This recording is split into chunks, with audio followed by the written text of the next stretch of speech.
بەناوی خوای بەخشندەی میهرەبان سڵاو و ڕەحمەتی خوای پەروەردگارتان لەوێ بینەرانی ئازیز و خۆشەویست خۆم بە خۆشحاڵەزانم لە ئەڵقەیەکی نوێی بەرنامەی ژێرخان پێتان دەگەمەوە. هەڵبەتە لە ماوەکانی ڕابردوودا چەند مانگێک لەمەوە پێش گیر و گرفتی کێلگە پەلەوەریەکان لە هەرێمی کوردستان هەر لەم بەرنامەیە قسە و باسمان لەبارەوە کرد بەو هیوایی کە حکومەتی هەرێمی کوردستان هیوامان خواست کە حکومەتی هەرێمی کوردستان ئەو ڕاز و گلەیانەی خاوەن کێلگە پەلەوەریەکان هەیان بوو و کۆمەڵەکەیان هەیان بوو بەشێک لەو گلەیانەیان بۆ چارەسەر بکە، بەشێک لەو ڕەخنانەی لە حکومەتی هەرێمی کوردستانیان هەبوو حکومەتی هەرێمی کوردستان ئاوڕێکیان لێ بداتەوە. بەڵام لە ئێستادا دۆخێکی ئەستەمتریان هەیە لەوەی کە تووشی زەرەرێکی زۆرتر بوون لەو دۆخەی کە پێشتر ئێمە قسەمان لەبارەوە کرد. بە پێویستمان زانی ئەمەڵقەیە تایبەتکەین بە گر و گرفتەکانی کێلگە پەلەوەریەکان بێ میوانداری بەڕێز نازم عەبدوڵڵا جێگیری لە قسێمانی کێلگە پەلەوەریەکان. کاک نازم سوپاس بۆ ئامادەبوونتان. زۆر سپاس بۆ ئێوە بۆ کەناڵی پەیامیش. زۆر سپاس. کاک نازم لە ماوەی چەند ڕۆژی ڕابردوودا بەڕێستان بەیاننامەیەکتان بڵاو کردەوە. ئەمەوێت سەرەتا بۆ پێم بڵێ بۆچی ئەو بەیاننامەت بڵاو کردەوە، چی وای لێ کردی کە چەند خاڵێکە تێدا باس کرده بوو ئاست و بشێوی کێلگە پەلەوەریەکانیش خستۆتە ڕووکە چەند داواکارێکیش لە حکومەت هەیە. حەزەکەم لە زاری خۆتەوە. بە ناوی خوای گەورە زۆر سپاس بۆ بەڕێست و بۆ بینەرانی ئازیز. ئێمە لە پەرلەمانی عێراقەوە حکومەتی عێراق چەند ڕێنمایەکی دەرکرد کەواتە مەمنوع کرد کە مریشکی بەست و هێلکە ماسی کە بە هیچ شێوەیەک نا داخلی هەرێمی کوردستان کرێ نەبێتە ناو عێراقەوە. بەڵام حکومەتی هەرێمی کوردستان هاتۆ هێلکەی مەمنوع کردو. ئێمە دەستخۆشی لێکن ئیشێکی باشی کردووە، بەڵام بە هیچ شێوەیەک مریشکی بەستوی مەمنوع نەکردووە لەبەرەوەی ئەزانێ ئێمە هەم هاوڵاتیان هەم حکومەتی هەرێمی کوردستانی زۆر باش ئەزانێت کە بەروبوومی مریشک لە هەرێمی کوردستان لە 100 زیادا. من ئەو بەیاننامەم بڵاو کردەوە لەسەر تقریباً 85 بۆ 90 خاوەن چێلگەی پەلەوەری کە پەیوەندیان پێوە کردم کەوتیان ئێمە لە توانامان دانەماوە پرۆژەکانمان داخین ئەگە هیچی تر زەرەدومەند بینش. لەبەرەوەی ئەو بە قسەی خاوەن چێلگە پەلەوەریەکان هەچەند بۆ خۆشم خاوەن چێلگەی پەلەوەریم ساڵ 12 مانگە ئێمە مانجێکی ئیستیفادە بکەین 11 مانگ لە زەرەت دابین، ئەمە شتێکی بێمەعنایە. خاڵی یەکەم من داوام لە حکومەتی هەرێمی کوردستان کرد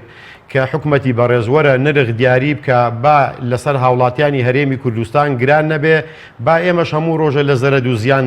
دانەبین. خاڵی دووەم کە مریشکی بەستوو بە هەموو شێوەیەک ڕابگیرێ یان گومرگێکی تۆکمەی بکاتە سەر لە 1000 دینار لە 1250 دینار کەمتر نەبێ. خاڵی سێم ئەو موادانەی بۆ خاوەن چێلگە پەلەوەریەکان دابینەکرێ واتە علەفە دەرمانە بازێشتی ترە کە ڕێگای پێبدرێت لە وڵاتانی دراوسێەوە هاوردەی ناو پرۆژەکانیان بکەن خاوەن چێلگە پەلەوەریەکان. خاڵی چوارەم حکومەتی هەرێمی کوردستان بێ لەگەڵ ئێمە نرخی مریشک دیاری کە بزانین چیلۆی چەندی تێچێ. ئێمە حسابمان کردو چیلۆی 2200 دیناری تێچێ. خاڵی پێنجەم حکومەتی هەرێمی کوردستان ئەبێ بێتە سەر خەت دیفاع لە بەروبوومی ناوخۆ بکە بە هەموو شێوەیەک پارێزگاری لێ بکە لەبەرەوەی ئێمە مریشکی ناوخۆمان واتە بەروبوومی ناوخۆ مریشک لە 100 زیادە ئەتوانین ئەگە حکومەتی هەرێمی کوردستان پلانێکی جوانی هەبێ بەرنامەیەکی جوانی هەبێ هاوردەی دەرەوەشی بکەین بۆ وڵاتانی دراوسێش. زۆر باشە. ئێمە بینیمان لە ماوەکانی ڕابردووە با لەسەر یەکێک لەم خاڵانە قسە بکەین، ینی باسی هێلکەت کرد. ئامانج لە دەرکردنی ئەو بڕیارەکە لە دەواازە سنووریەکانی هەرێمی کوردستان و هێلکە نێنرێتە ناو هەرێمی کوردستانەوە بوو کە بەرهەمی ناو خۆ ڕەواجی پێ بدرێ، بەڵام بینیمان چ ئەزمەیەک دروست بوو. ئەمە بۆچی؟ ئاخر ئێمەش ئەبێ ڕاستێک ببینین. خۆ من لەو برادرانەی کە پرۆژەی هێلکیانێ لەگەڵ هیچیان تێکەڵاوم نە ئەشیان ناسم. خۆی 12 پرۆژەی هێلک هەیە لە هەرێمی کوردستاندا. ئەو 12 پرۆژە نەختێکیان لە پارێزگای دهۆکن، نەختێکیان لە پارێزگای هەولێرن، بەداخەوە هیچی لە پارێزگای سلەیمانی نییە. بەڵام لەو 12 پرۆژەیەش وا بزانم 5 پرۆژە لە حاڵەتی ئیشکردندایە. ئەو 5 پرۆژەیەش زۆرتر عەقدوشتیان لەگەڵ بەغا هەبووە بۆ بەغایان ڕەوان کردووە، بەداخەوە لەناو هەرێمی کوردستاندا پەخشیان نەئەکردەوە. بەداخەوە لەناو هەرێمی کوردستاندا پەخشیان نەئەکردەوە لەبەرەوەی ئێستاش هێلێک بە پێ ئەو زانیاریانەی من قسەم لەگەڵ بەڕێز کاک عومەر حوسێن کردووە ئەڵێ ڕۆژانە 4,000 کاتۆن هێلکمان هەیە معنای وایە ئەم 4,000 کاتۆن هێلکە ئەگە کارتۆنی 360 هێلکی تیاوێ ئەکاتە 14 ملیۆن و 6 هێلک ئەگە ئەو برادرانەی کە پرۆژەی هێلکیان هەیە ڕەوانەی باشووری عێراقی نەکەن واتە بەڕێی من بەشی هەرێمی کوردستانەکە هیوادارم ئەو پرۆژانەی کە داشیان خستووە بکەونەوە عیش بۆی هاوڵاتیانی هەرێمی کوردستان هیچی تر پێویستیان بە هێلک نەبێ و هێلکی خۆمان بەڕێی من تامی خۆشترە تەندروسترە لەبەرەوەی تاریخی ناگۆڕێ لەبەرەوەی بەروبوومی ناوخۆیە لەوانەیە تامی لە هێلکی دەرە خۆشتر بێت ئەو هێلکانی کە لە هەرێمی کوردستان بەرەمەێنرێ گرانترە بۆچی؟ آخر ناڵم وەک عەرزم کردی ئەم برادەرانە ئەوانەی خاوەن پرۆژەی هێلکیان هەیە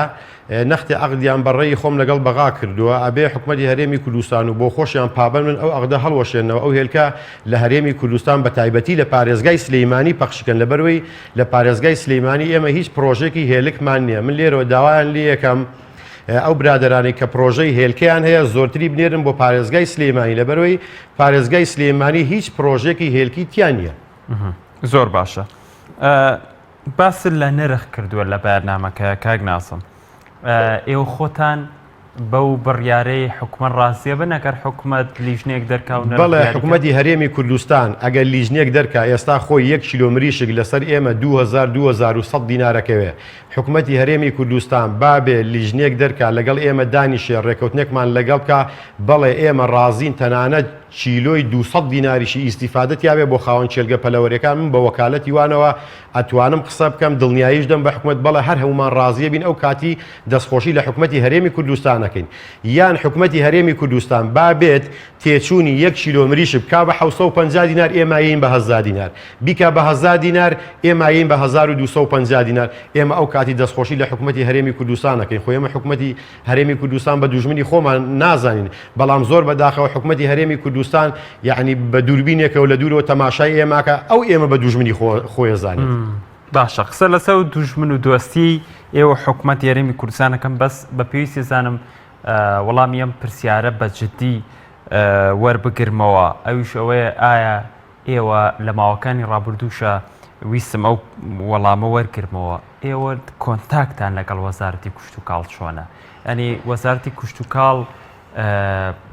هیچ بەدەمەوە هاتنێکی نییە لەگەڵ نەخێر وەزارەتی کشت و کاڵ تا ئێستا بەدەنگ ئێمەوە نهاتووە لەو ڕۆژەیە کە بەڕێز کاک عەبدولستار دەسی لە کار کێشاوەتەوە بەڕێز کاک ڕێباز حەملان هەم وەزارەتی دارایی بەدەستەوەی هەم بە وەکالەت وەزیری کشت و کاڵیشا بەڵێ من بۆ خۆم زۆر جار داوام لە بەڕێز کاک ڕێباز حەملان کرد ئەو سێ چوار وعدی پیام لەم گردی عەلی ناجی ئێرە بە شایدی مدیر عام و مدیری دایرەی زەرائەکە من پێم وت ئەو کاتی حکومەتی عێراقی 165 گومر خستووەسە مریشکی بەسوو مەمنوعی نەکرد و ممکن بەڕێز کاک ڕێباز حەملان ئێمە لەبەروەی هاوڵاتی شی عێراقین هەتا ئێستا لە حکومەتی عێراقی جیانە بووینەوە بێ پابەن بین بە بڕیارەکانی حکومەتی عێراقەوە فەرموو ئەمە حکومەتی عێراقی لە 165 گومر خستووەتە سەر مریشکی بەسوو کوتی بەڵێ بەسەر چاو کاک ڕێباز حەملان من لێرەوە ڕێز و احترام بۆی هەیە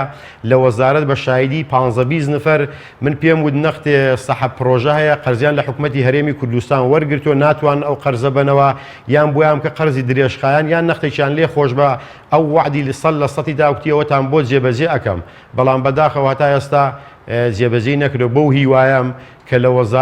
لە وەزارەتی کشت و کاڵ کەمی ماوە کاک ڕێباز حەملان بتوانێت ئەو دووسێ وعدانەی کە بە ئێمە یاوە جێبەجێ کە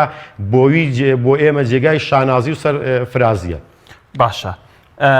تۆ لە قسەکان تا باسی ئەوەت کرد کاک ناسم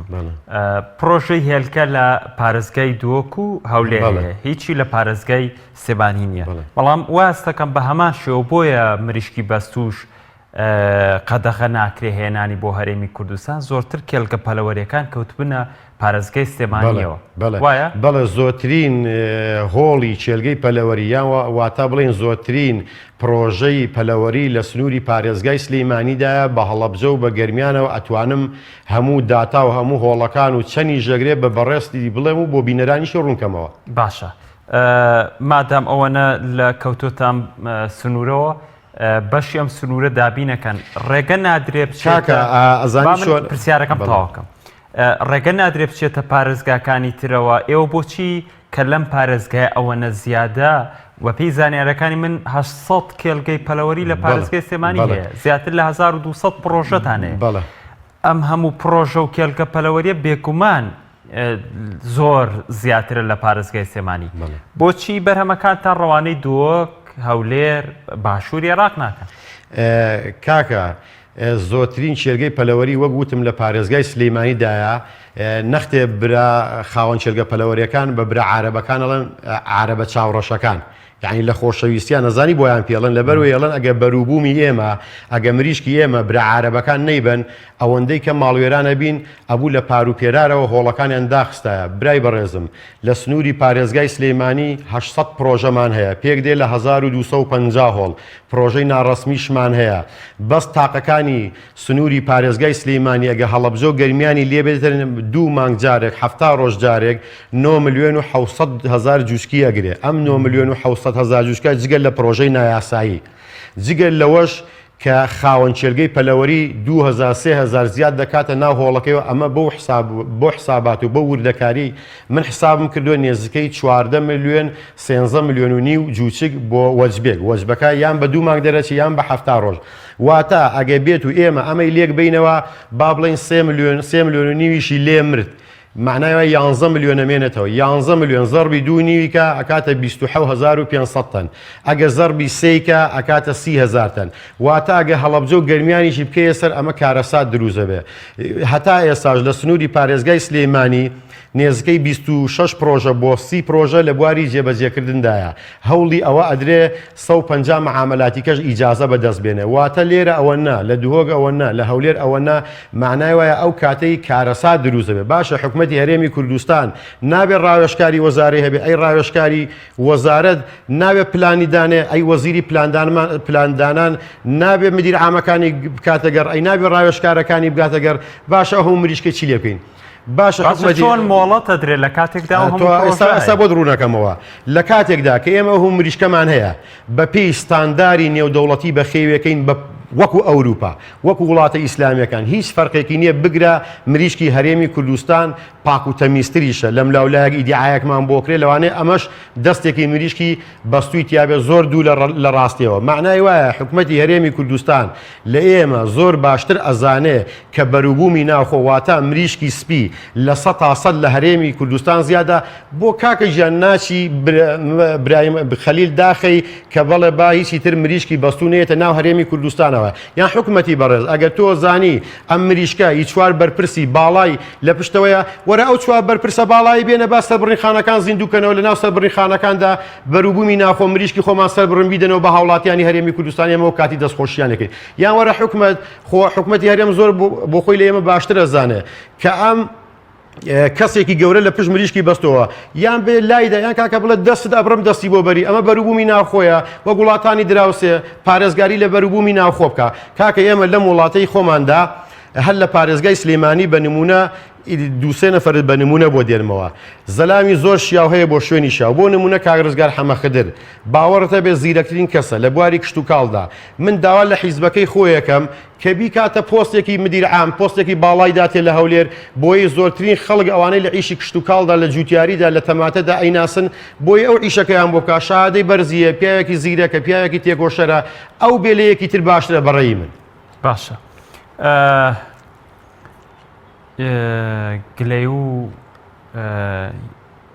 بیمارتان زۆرە ینی بیمارکردنتان بۆ ئەم هەموو برینەی کە هاتانە بە یەک کەس و دوو کەس چارەسەر ناکرێت ئەگەر حکومەت پلانی نەوێ بۆی کاکە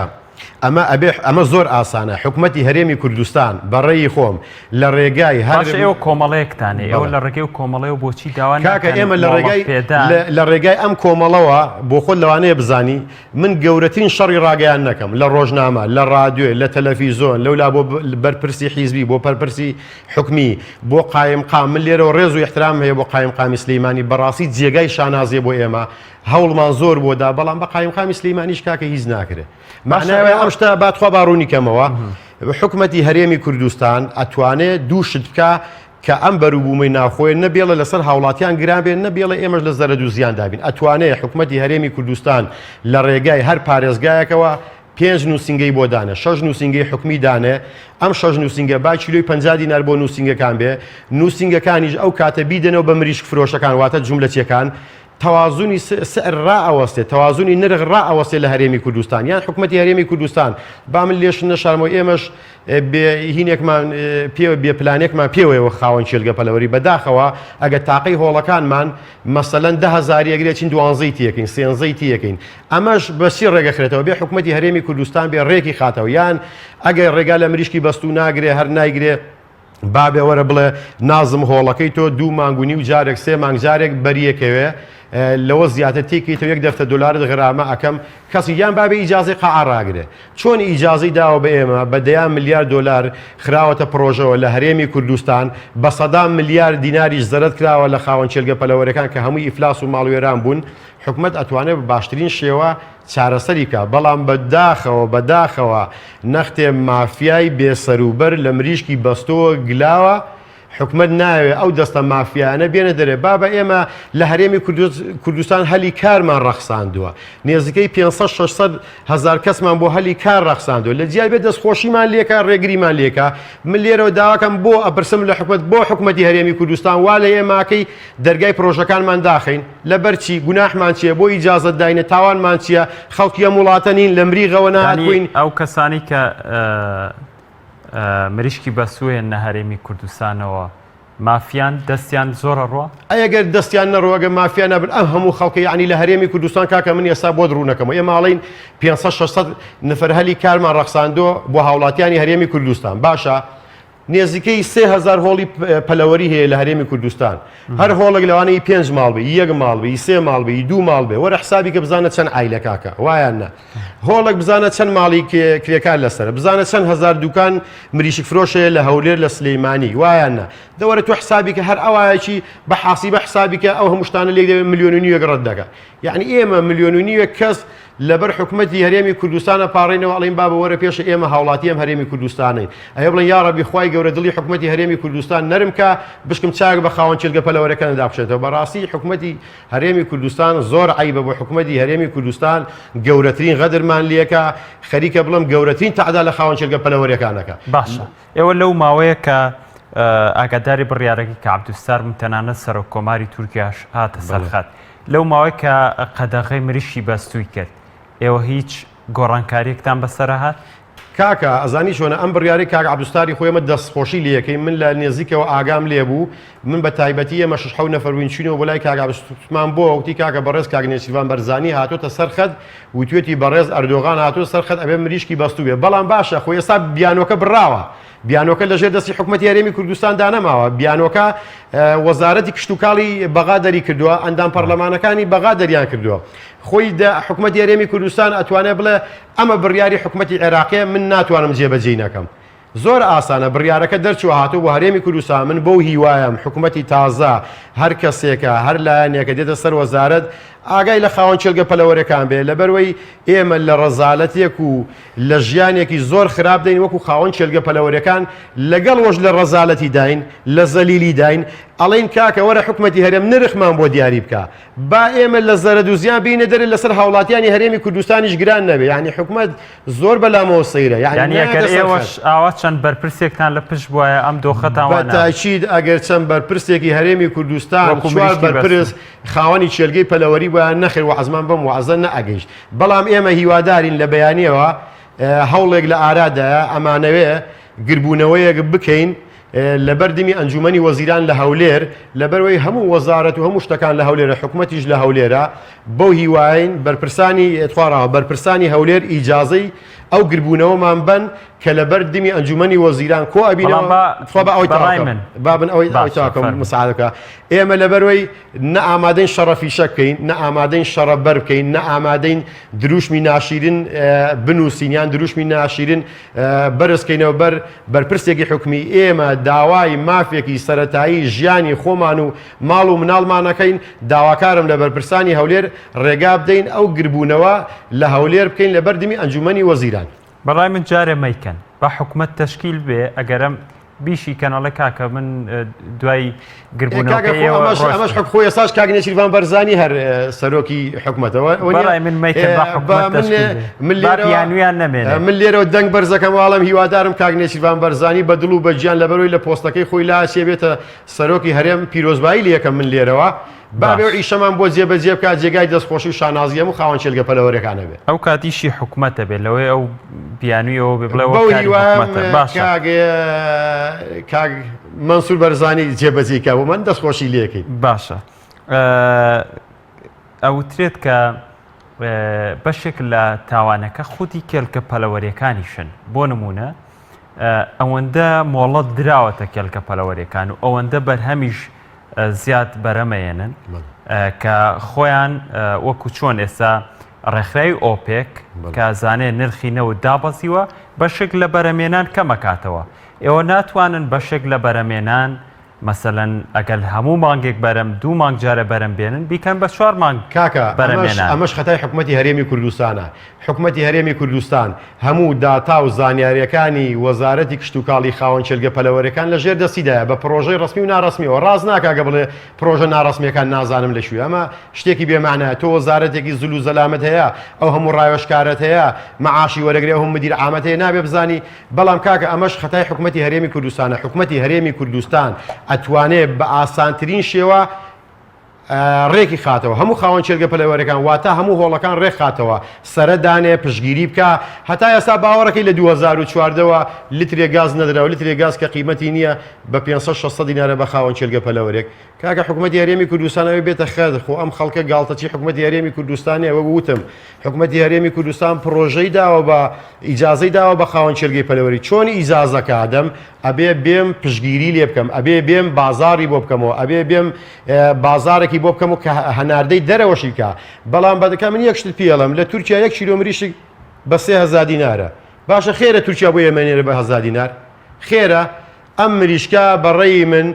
بەڵێ تورکی نیە ئۆکرانیە بەرازیلێ بە پێی عیلمی پزیشکی ڤەیتەرنەری ئەبێ بکرێتە ژێر بەحرەوە ماسی بیخوا بەڵام لە تورکیا لەزگەکەی لەوانەیە لێدەن و لە مۆرێکی تورکی لێدەن ئەمە مریشکی توژە کاکە لە ئەسڵ داوانیە تۆ جەناب لەوانەیە کابراایکی ڕۆژنامەوانی 100 ڤیدۆت بینی بێ ئاو دەرمانی یەکەنە سنگ و یکەنە ڕانیەوە بە دەرزیتی یەکەم بۆی ڕان و سنگەکەی بەئاوسێ لەبەر چاوی خەڵکی جوان بێ بۆ نمونە یەک شتێکی تر ئەو مریشکەی کە دێت داخلی هەرێمی کوردستانە بێ کاکە هەموو موادێکی زدی موادێکی چیمیایی لێدرێت کە ئەو سەوڵەی نەتوێتەوە یەک شتی تر وەڵی من زەلام هەیە بە منی وتۆ نازم من ئەتوانم بێمە سەر تەلەڤیزۆن دەست بە قورئانیایەم کە بەڕادی تورکیم بینیوە لە ڕێگا ئەگەر نانی خواردووە بەستوێتی و بڵێن مریشکە بەستوێتی و خاو بۆتەوە ئاوی لێ چۆڕاوەتەوە دویان دیسان بەستوێتەوە دیسان هاوردەی هەرێمی کوردستان نەکرێتەوە ئەم دەرخواردی ئەم هەموو ڕووشێ خەڵکە فەقیر و هەژارێدەن بابە ئێمە دووبارەیەکەمەوە مریشکێکی تەندروستمان هەیە بە پێی ستانداری نێودەوڵەتی بەخێوەکەین بە پێی عیلمی پزیشکی ڤەیتەرنەری بەخێوەکەین تا پزیشکی ڤەیتەرنەری فەحسی نەکان نایکەینە بازارەوە لە ڕووی کوالێتی کۆنتترۆلەوە لە کوالێتی کۆنتترۆلی دراوسەکانمان و ئەوروپاش بەرزترە تام و لەزەت و چێژی خۆی هەیە باش قسەیەکێ حەزەکەم وەڵامەکەم زۆر بە سەراحەت دەیتەوە ئەوترێت ئێوە ئەم قسانە ئی بازاڕن قسەی بازارە ئەوترێت ئێوە علەفی بەسەرچوویە دەنێ ئەوترێت ئێوە ڕۆنی ئەکسپایر ئەوترێت ئێوە دەرمانی ئەکسپایرێتیبایەتیکێ دێنێ لە کاتی ئەنتیبایۆتیکێ دەنێ ئەوترێت ئێوە بنی قاچی مریشکەکانە سووتێنە هەموو بۆ ڕووکەمە بەزەوێ مەجالم بێت ئەمە چوار خاڵ زۆر ئەوترێی تر ئەمە بۆچی ئەوترێت کە ئێوە وای لێدێ هاوڵاتیان نەچێ مریشکێکی بەرهەمی ناوخۆ بکڕە بڕوا بەستوێ بکڕێ کاکە من لێرەوە ڕێز و جەنابم هەیە بۆ بینەرانی ئەم تەلەڤیزۆنە ڕێز و احترام هەیە بۆ جەنابیشت ئەوانەی ئەو ئیدعایەمان بووە کە نەک درۆ ئەوە درۆیەکی شاغدارە ئەبێ حکوومەتی هەرێمی کوردستان بێ ئەوەش پلانێک ئاو دەستانە ببڕێتەوە لەبەرەوەی ئەگەر لە هەرێمی کوردستان نەبێ هەر بێچاوڕێک هەر مافیایەکی تر لە ڕێز و احترام هەیە بۆ خۆت و بۆ بینەران هەر هیچ و پوچێکی تر بتوانێت ئەو ئیدیعانە بەناو بەروبوومی ناوخۆ بکە یان پشتی شیشەکانی زیندان جێگایە بێ یانە بێ لەبەر دەرگای سەرایان لە قەڵای هەولێر یعدام کرێ ئەمە زۆر دوورە لە ڕاستیەوە ئێمە لە پارێزگای سلەیمانی لیژنەی قایمقاممانەیە قایمقامی سلەیمانی زۆر بە تۆکمەیی دروستی کردووە لێرە من دەست خۆشببوونیان لێکم چاویان مازەکەم ئەگەرڵێ علەف درۆیە لەبەرەوەی ئێمە معمەل علەفمانەیە لیژنەی قایمقام هەفتەی 2 جار سەردانی معمەل علەفەکە چۆن شتی یەکسپار بەنا ئەو هەموو گومرگانە دێ داخلی هەرێمی کوردستانە بێت لە کوالەتی کۆنتترۆلی دەرەچێت دێتە ناو معمەل علەفەکەی ئەمە شتێکی بێبنەمایە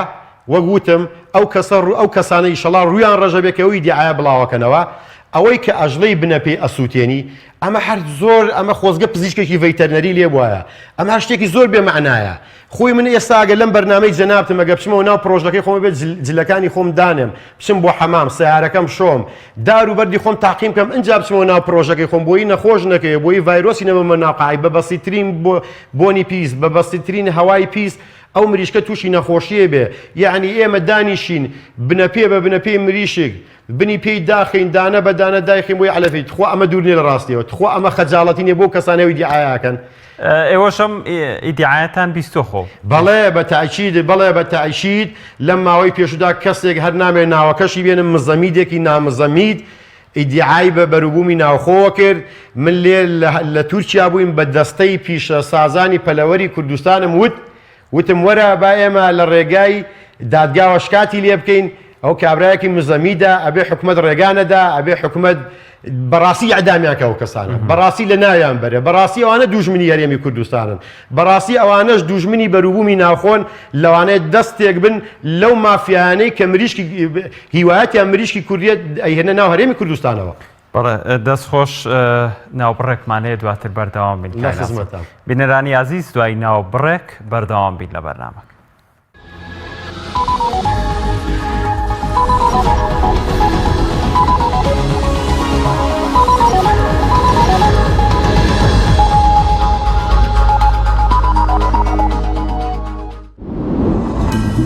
تۆپ ئارت تاکە بریکاری تۆڕی میدیایی کۆمەڵ بۆ دروستکردن و بڵاوکردنەوەی ڕیکلام تۆپ ئارت ئایا تا ئێستا بیرت لەوە کردوتەوە کە ئینتەرنێتێکی بێسنوور بەکاربێنیت یان بیرت لەوە کردوتەوە کە بۆ هەفتەیەک یان 2 هەفتە ئینتەرنێتی بێسنوور بەکاربێنی سەرەڕای هەموو ئەمانە تا ئێستا بیرت لەوە کردوتەوە کە بۆ یاری ئەلکترۆنیەکان ئینتەرنێتی بێسنوور بەکاربێنیت بێگومان نەخێر فانسی نێت هەموو ئەم کێشانەت بۆ چارەسەر دەکات تۆش دەتوانیت بۆ ماوەی هەفتەیەک یان 2 هەفتە یان مانگێک بەردەوام بێسنوور لەگەڵمان بیت ئێستا خزمەتگوزاریەکانمان لەم شوێنانە بەردەستە سلەیمانی شارباژێر شارە زوور هەڵەبجە سەی سادق عربەت پێنجوێن بازیان تاسڵوجە و زەرگوێز فانسی نێت هەمیشە ئینتەرنێتی بێسنوور چاڤیلان ئەگەر کەسێکیت لە ژیاندا حەزت لە مجازەفە و بینینی دیمەنی سەرنجڕاکێشە و هەروەها حەز بە بینینی کەسایەتیەکانەکەیت و باشترە سەردانی ماڵی ترسناک و مۆزەخانەی مۆم بکەیت لە چاڤیلاند. چاڤیلاند گەورەترین پرۆژەی گەشتیاری لە هەموو عێراق. سەنایز هەمیشە بە تەمێکی تازەی میوەکان لە هەناوی سروشتەوە پێشکەش بە ئازیزانتی بکە.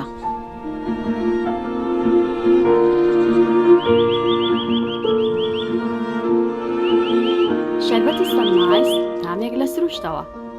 شەربەتی سەنایز تامێک لە سروشتەوە.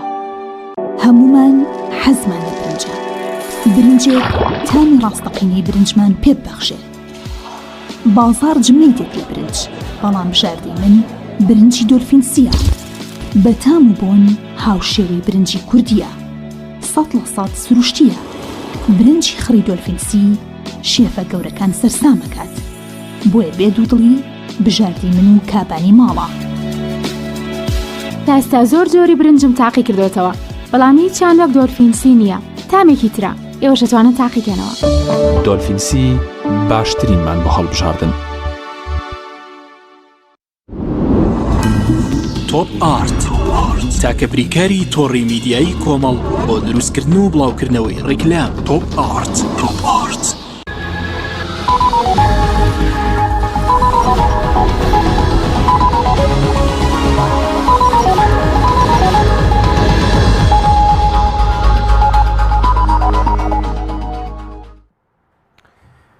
دووبارە سڵاوتان لەبێ بەڕێزان کاک نازم سڵاوی خوا لەبێت دووبارە سەفەرێکتان کرد لە ماوەی 2 هەفتەی لەمە پێش لەگەڵ ژووری بازرگانی پارێزگای سلێمانی ئامان شتان لەو سەفەرە بۆ تورکیا چی بوو؟ ئێمە من زۆر لێرەوە ژووری بازرگانی سلێمانی بەڕاستی با لێن نەشانمەوە جێگای ئومێد و دەستخۆشی ئێمن لەبەروەی لە هەموو کۆڕ و کۆبوونەوەیەک ژووری بازرگانی سلێمانی دیفاعێکی بەرچاو و بێوێنەیان لە ئێمە کردووە کاک سیروان کاک وەسفی خەلیل کاک یاسین بە تایبەتی هەوڵێکی زۆریان داوە کە ئەم بواری کشت و کاڵە بەرەو پێشەوە بچێ بازارێکی بۆ بکرێتەوە بەڵام نەیانتوانیوە ئێمە بە سەرپەرشتی ژووری بازرگانی سلێمانی ئۆڤدێکی سینەفەری بووین دکتۆری ڤەیتەرنەریمان بوو توجارمان بوو توجاری دەرمانمان بوو توجاری ئەو عەشیانەمان بوو کە بۆ خاوەن چێلگەی پەلەوەری دابینەکرێ ئێمەی تیا بووین والحاصل 365 کۆمپانیای ئەوروپی بوو 165 کۆمپانیای تورکیش بوو بزانم نەختێ کۆمپانیای عارەبیش بوون ئێمە هەوڵماندا بە سەرپەرشتی کاگوەسفی پێکهاتوو لە ژووری بازرگانی سلێمانی کە بەڕێز ژووری بازرگانی ئەستەمبوڵ ببینین زیرەکی خۆمان بوو بەڕاستی زیرەکی خۆمان بوو بینیمان ئەو بە ئێمەی وت وەڵی من 10 دقەیە لەگەڵ جەنابی ئەردۆغان هاتوومەوە لە کۆبوونەوە دابووم ئیتر قسە و مناقەشە زۆر کرا وتی ئێوە ستان هەیە بۆ بە ئێمەی بفرۆشن من پێم وت بەڕێزم گەنم و مریشکمان هەیە وتی چۆن وتم ئێستا مریشک لە ئەستەمبوڵ چیلۆی بە 3000 دینارە بە 16 لیرەیە من سەودای 20 تەنی 50 تەنیم کردو شاهیدم لەگەڵ بووە بە 14 لیرە واتا کاتە 2800 دینار بە جوملەی 20 تەنی و 30 تەنی خێرە مریشک دێ بە ناو تورکیەوە بۆ هەرێمی کوردستان چیلۆی 1000 دینار ناکەوێ ئێستا نرخ لە خوار 2000ەوەیە لە هەرێمی کوردستان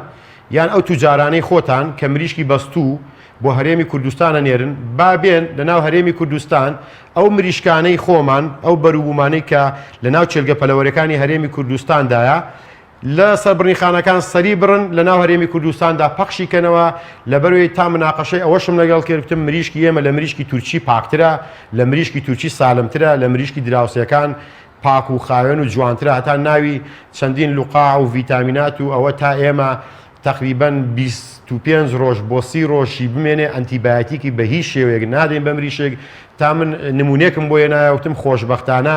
ئێمە ئێستا لە هەرێمی کوردستان لە جیات ئەنتیبایۆتیک سیر و پیاز زۆر بەکاردێنین بۆ هۆڵەکانی مریشک لەبەروەی ئەو جووچکەش یان ئەو مریشکەش کە ئەو سیر و پیازە خوا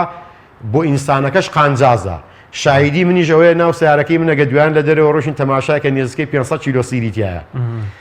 ئیتر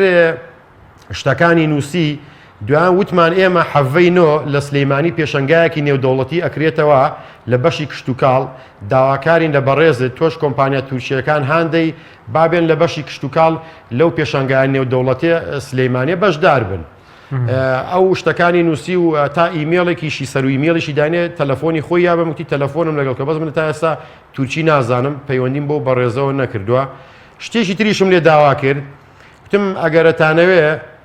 کەرتی ئێمە هەم لە حەیوانیدا هەم لە پەلەوەردا بەرەو پێشەوەی برن وەرن لە هەر پارێزگایەکی هەرێمی کوردستان دوو کۆمپانیای دەرمان وەکەن ڤیتامین وەکەن بە کوالێتی کۆنتترۆلی بەرز لە خوار سەری بازارەوە هەم بۆ ئێوە باشە هەم بۆ ئێمەش باشە توجارەکەشمان گەرم و سەریحتر و خۆشتریشە بێ ئیتر کوتی ئەمە شتێکی زۆر باشە زۆری پێخۆش شتەکانی نووسی بۆ هیوایم بێتە خەت سەرۆکی ژووری بازرگانی ئەستەمبوڵ لەبەرەوەی پیاوێکی گەورەیە پیاوێکی کەم نییە باش ئەوەندەی تر بەرهەمەکانتان باشتر و چاکترێ بەڵام کە بازاڕی نەبێ هیچ ئاخر کاکە ئەمەش ئەیژێرمە بۆ حکوومەتی هەرێمی کوردستان من زۆرم بوو لەم بەرنامەیدا چۆن ئیجازە یاوە بە ئێمە ئەبێ بازاڕیشمان بەڕاستی وایە چۆن ئیجازادا بە من هۆڵێک دروست دەکەم 30 دەفتە دلار 25 دەفتە دلاری تێچێ چۆن ناوێ بێ بازاڕم بۆوەکە چۆن حکوومەتی هەرێمی کوردستان ئەزانێت لە 100 تا 100 بەروبوومی ناخۆ زیادە واتا مریشک بۆ ڕێگادا مریشکی بەستوو بێ کاکە بە هەر ناوی تورکیەکەش لێکەینەوە با بڵێ مریشکە ئۆکرانێ بەروبوومی دەرەوە بۆ بێتە داخلی هەرێمی کوردستان بێ حکوومەتی هەرێمی کوردستان وەزارەتی پلاندانان وەزارەتی بەشی کشت و کاڵ مدیر عامەکانیان ڕایۆشکارەکانیان ئەگە دڵسۆزی ئەم میلەتە بوونایە ئەبوو خەیار کیلۆی بە 20 دینار بووە ئەبوو تەماتە لە بەیتەکاندا بە 10 دینار بێ چی خاوەن بەیتی پلاستیکیشەیە هەموو ئەگریا و ئەناڵێنێ و لە قوربەسەرێک و نەهامەتێکی زۆردایە باش. بۆ بێوابێ کاکە لە هەرێمی کاک کوردستان ناسم. خوا بام نێشتی تر بڵێم باش. من ئەم قسانەی کایکەم وەڵی لە دڵسۆزی دڵمایکەم من لە 92 شارم بینی و لە 92 خوێنم داوا بەم حکوومەتەی خەباتم کردو بەم حکوومەتەی ئاوارە بووم لەسەر ئەم حکوومەتەی دژی حکوومەتیش نیم بەس ئەبێ یەک ڕاستی هەیە حکوومەتی هەرێمی کوردستان بیزانێ بێتە پێشەوە ئەمە گاڵتەی مناڵان نییە ئەمە بەروبوومی ناوخۆیە ئەگەر لە هەرێمی کوردستاندا نەبێت نەوتی سپی پێوترێ ئەتوانێ ئابووری وڵاتێک ڕاگرێ باشە با سێ چوار ساڵی کە بڵێ نەود نەفرۆشتا ئەو کاتی حکوومەت دێک کاڵەکی بە ئەژنۆی خۆیشکەێنەڵ با هینی بە بەروبوومی ناخۆ بم ئەو کاتی هیچ فریان ناکەوێ ئەو کاتی قوربەسەری ژەبێ بۆ حکوومەت ماڵوێرانی ژەبێتەوە دیسان بۆ کەسی فەلاح و بۆ نەوتەکەی سەری خواردووە ئەوە نەمان ئیسفادە لێ نەکردەوەنەی ئێستا لە قەرزین زۆر باشە من یەک پێشنیارشکەمێت خوا با حکوومەتی هەرێمی کوردستان من بە دوژمنی خۆی تەماشا نەکا وەکو نازم عەبدوڵڵا وەڵی من خۆم بە دوژمنی حکوومەتی هەرێمی کوردستان نازانم بەڕاستی حکوومەتی هەرێمی کوردستان ئەو هەموو غرامەی کە دای بە داناغاز بە کۆمپانیای داناغاز بیدایە لە بەشتی کشت و کاڵدا ئابووری ئەم هەرێمی کوردستانەی وەک ئاڵتونە بوژاندە وەک ئاڵتون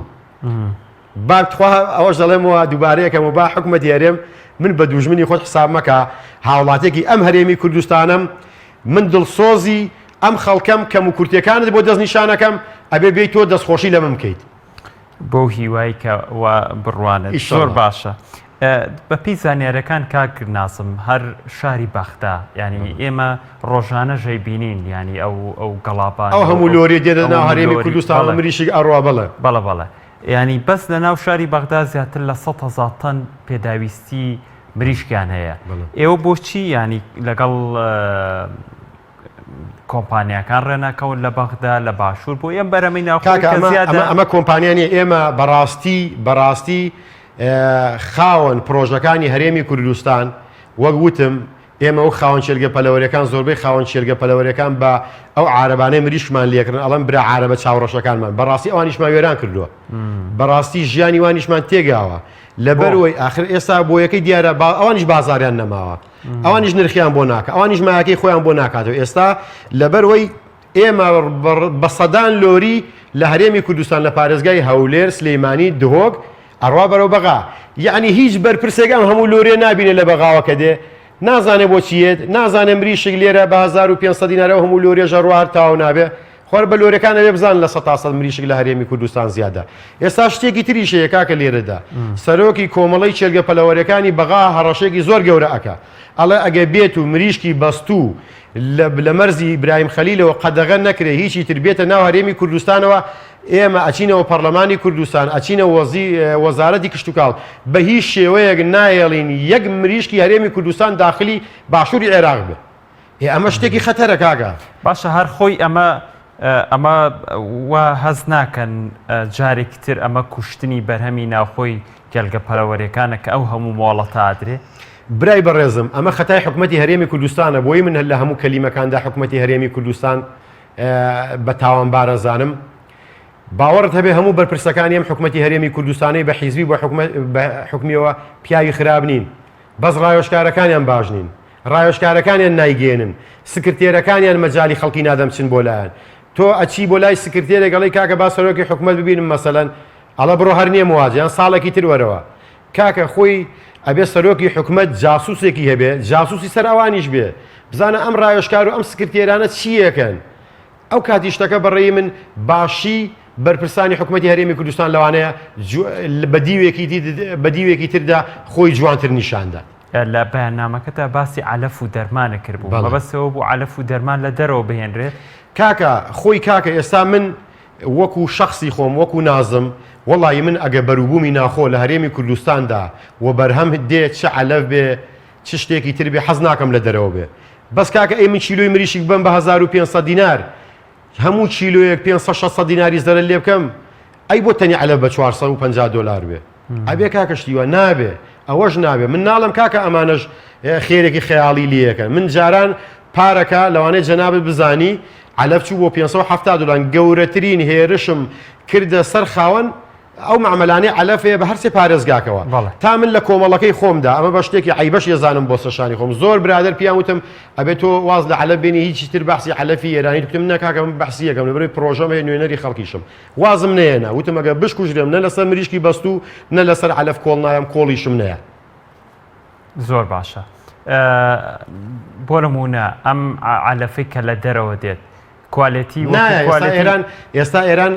ڕێگا نایە بێت لەبەرەوەی خۆی حەساری لەسرە وابزام لە تورکیاوە دێ بەس من نەختێ برادرم هەیە خاوەن پرۆژەن لە کوێ و لە لای هەولێرەوە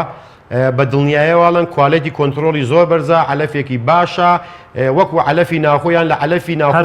لە سەرتانەکەوێت تابعاان هەرزانتر تقریبا من برادێکم بۆ یەت بە پارەی نەختەی کڕێ ئەڵە من بە 390 دلار بە 400 دلاری کڕم بەس علەفی ناوخۆمان 450 دلارەکەوێت تایەتە ناوێمە یان کاکە شتێکی ترخوا بە تۆزە هێرشیش بکەینە سەر دەرمان و ڤیتامین و ئەو شتانە لەبەروی هێرشێکی ڕەوایە.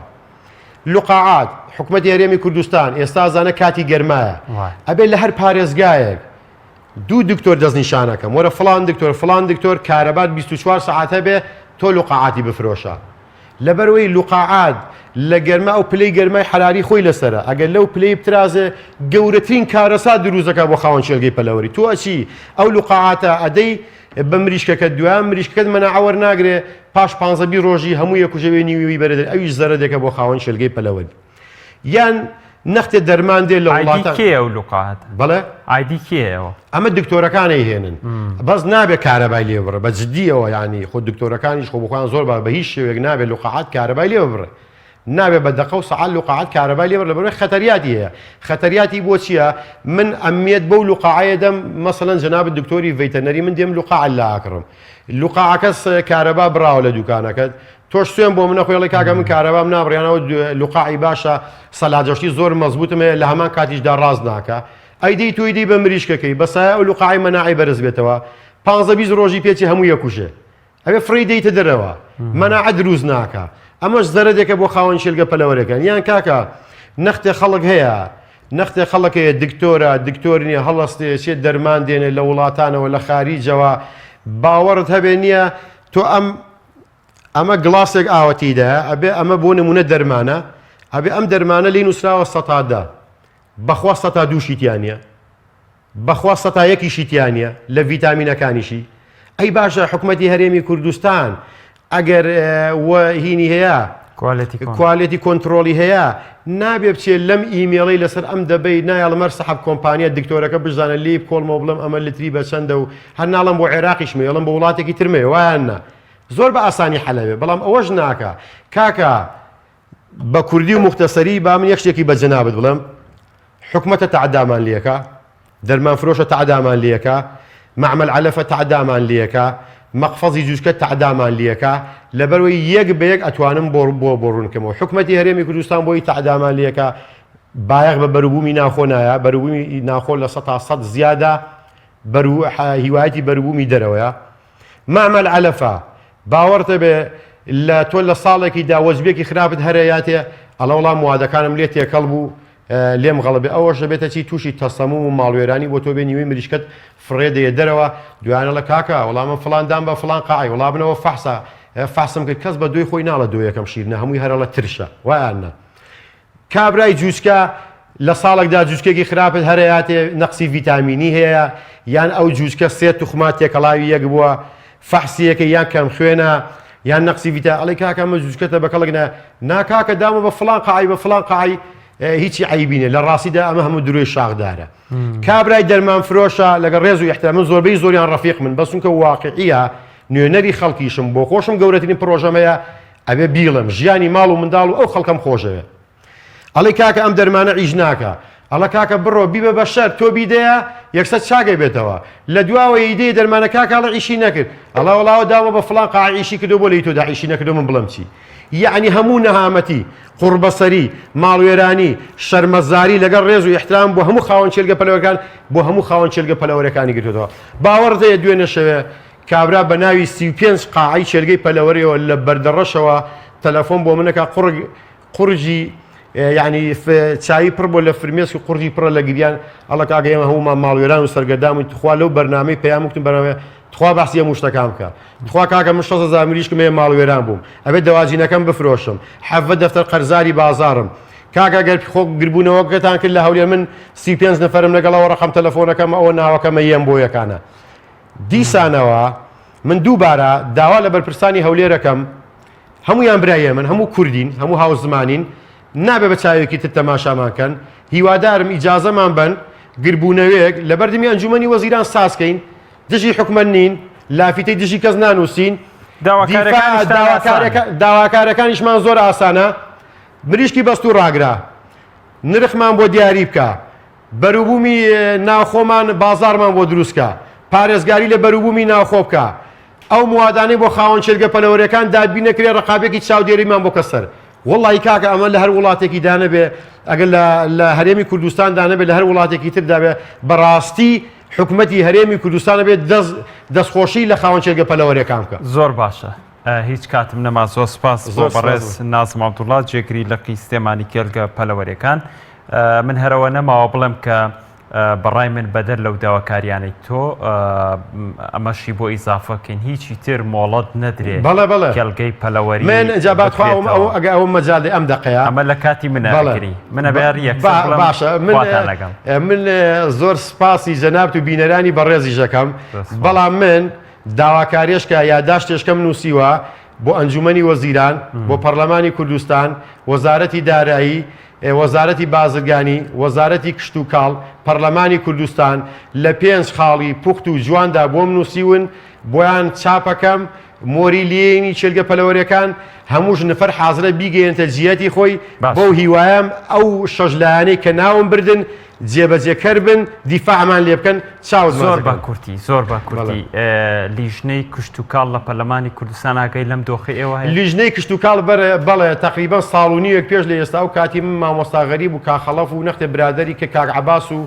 نەختێ برادەری تر لێبوون بەڵێ ئەم خولە بەڵێ لەم خولەدانا لەم لە خولی تردا بوو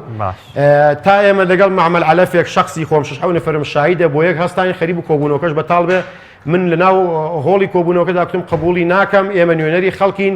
ئێوەش برا ئەندام پەرلەمانەکان نوێنەری خەڵکن وەرن دیفاعمان لێکەن بەڕاستی هەموو شتێکیان نەزانی مامۆستا غەریب بووان زۆریان هەوڵدا کاکە وڵای ئێمە زۆرمان هەوڵدا کەس بە قسەمان ناکە لێرە دەستخۆشی لەو برا بەڕێزانە بەداخەوە بەڵێ زۆر سپاس بۆ بەڕێز نازم عەبدوڵڵا جێگری لە قیسێمانی کێلگە پەلەوەریەکان سپاس بۆ ئامادەبوونتان بینەرانی عەزیز بەخوای گەورەتانە سپێرم تاڵقەی ئایندە هەر شاد بژیت